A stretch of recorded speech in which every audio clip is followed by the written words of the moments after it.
lot of anger that I had due to the shooting. And I just feel like more at peace with myself, and I feel more at peace with everything that's gone on. On this day 3 years ago, a gunman opened fire on a crowd attending the Route 91 Harvest Music Festival on the Las Vegas Strip in Nevada. He killed approximately 60 people, injured more than 800 people, and scarred countless survivors. Tonight, we are honoring those victims and survivors of the deadliest mass shooting in modern U.S. history. The tragedy, although inconceivable, brought about a community more resilient than ever, known as Vegas Strong.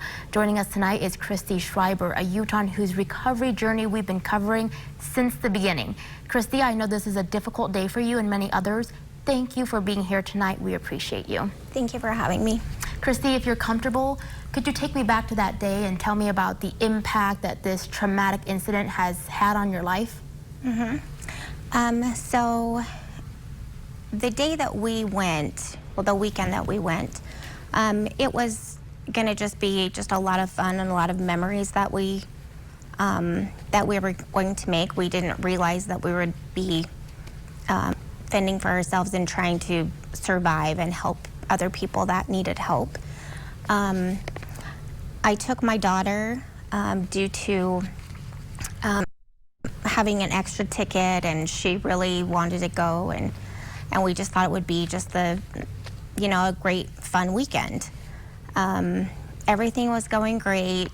All of a sudden, it was just everybody was running and screaming and just Where were you guys? You guys were close to the stage, is that right? Yes, actually we were about 25 feet away from where Jason Aldean was when we heard the sound of like a crackle, like the speaker was, something was going on with it, and then there was 4 to 5 pops that happened after that.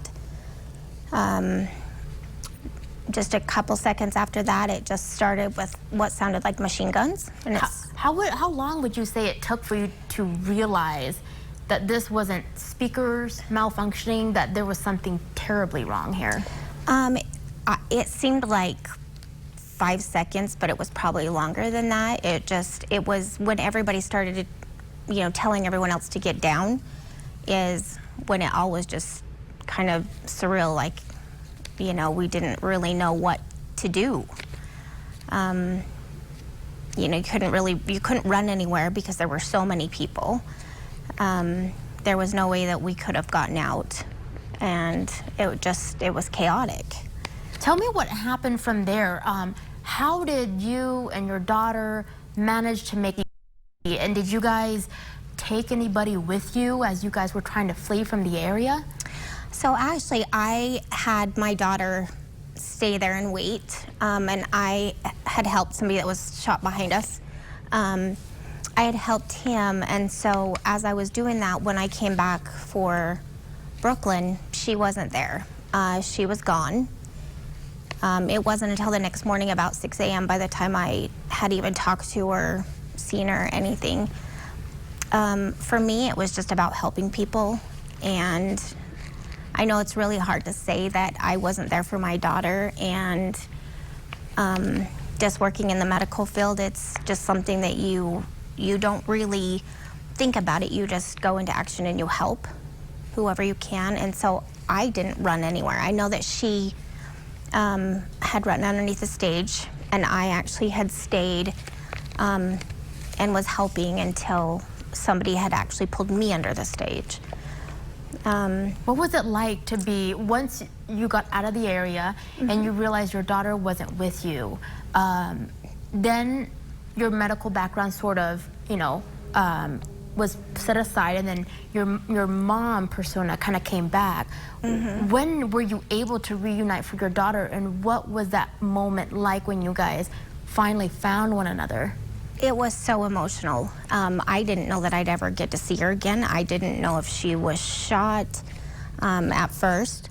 When I did get to be reunited with her, it was just like we never wanted to let each other go. It was just, what happened, and I'm so glad you're okay, and I'm sorry I left you. It was just a lot of tears and a lot of I'm sorries.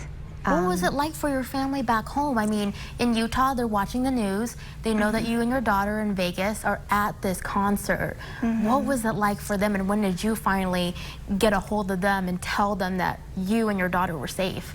So I had lost my phone, and so I wasn't able to contact anyone right away. It probably was, I don't know, 6 hours maybe, after I was finally able to get a hold of one of my sisters. Brooklyn, my other kids were at the hotel. And it was, I think they really worried a lot as to, you know, when I was gonna get Brooklyn back, when we were gonna be home, what was happening. I didn't really talk to anyone until the next day. I mean, other than just told my sister, you know, I couldn't find Brooke, but it was hard for them not knowing really what was going on. And we can understand that, right? Christy, I want you to just hold that thought. We have to take a quick break, but we'll be right back with Christy Schreiber with her incredible story of surviving the Las Vegas mass shooting 3 years ago. Love wins, and that's, you know, what it's all about.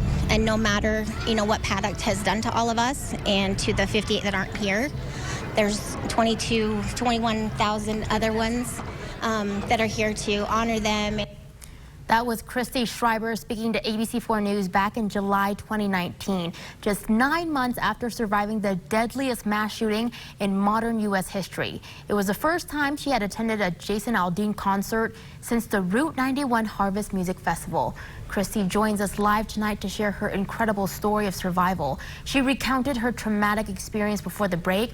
We now pick up where we left off. Christy, you returned to Las Vegas for the 1-year anniversary of the mass shooting. What was it like to go back there, and what did you see come out of the community's healing process?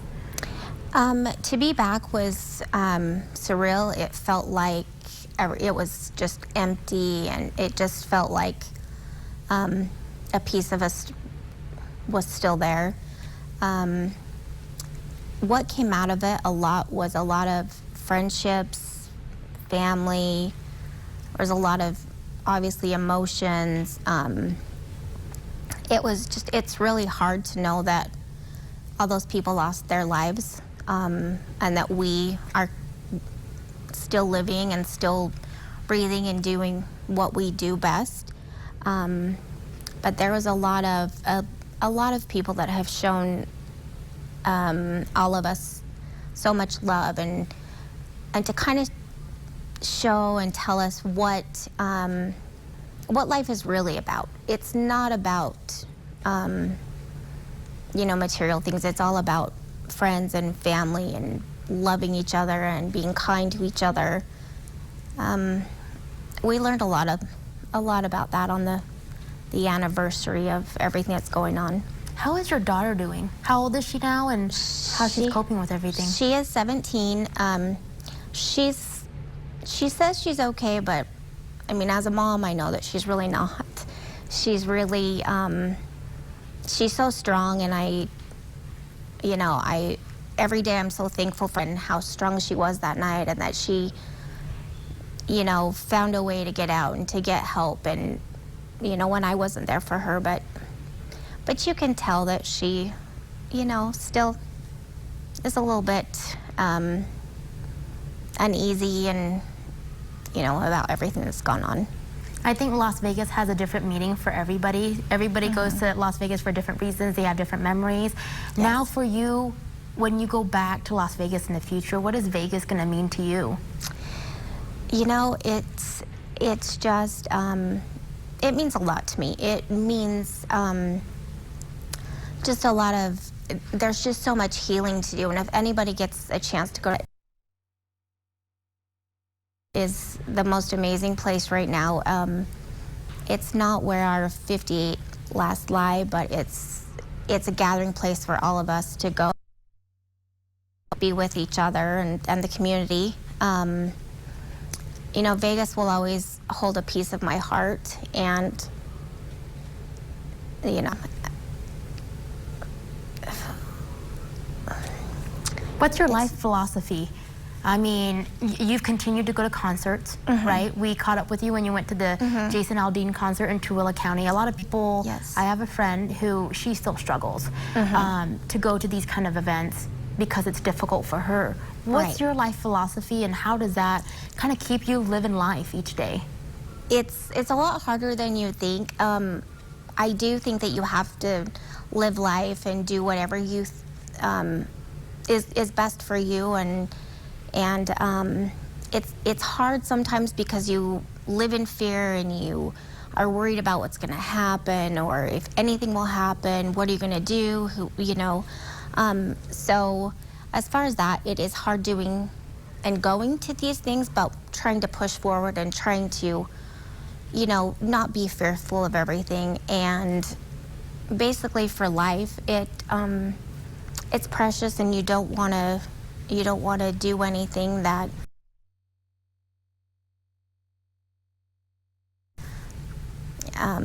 just as everyone says, love wins, and try to be kind to everybody, and you never know what the next person is dealing with.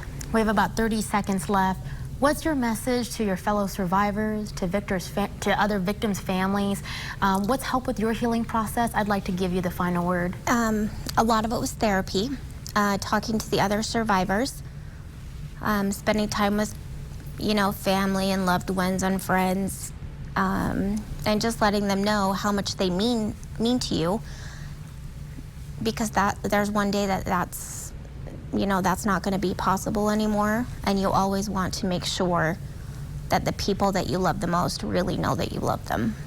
Christy Schreiber, thank you so much for sharing your incredible story of survival with us tonight. We know it's difficult, but we appreciate you being here with us. Thank you.